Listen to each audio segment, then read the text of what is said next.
हास्य नाट्य। आज आम्ही इथे उपोषणासाठी बसलेलो आहोत।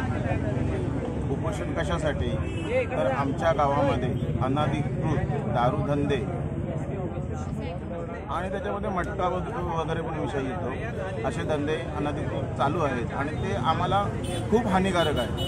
आमचे लोकांचे तिथले संस्कार उद्ध्वस्त झालेले आहेत आणि त्याच्यासाठी हा बॅनर आम्ही लावलेला आहे। त्याच्यावर बळी गेलेल्या मुलांचे फोटो लावलेले आहेत। राजरोसपणे दारूधंदे वगैरे चालू आहेत, तर ते आम्हाला बंद व्हावे याच्यासाठी आज आम्ही उपोषण करतो।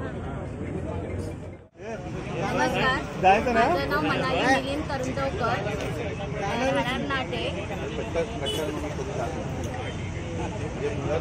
गावामध्ये जे अनधिकृत जे दारूधंदे आहेत, मटका आहे, गुटखा आहे, त्याच्यावर जे वेगळे जे धंदे जे नको आहे, हानिकारक आहे, ते बंद होण्यासाठी आम्ही इथे सगळे उपोषणाला बसलेले आहोत। वेळोवेळी याची पोलिसांना माहिती दिली गेली होती, तरी पण त्याच्यावरती काही कारवाई झालेली नाही आहे।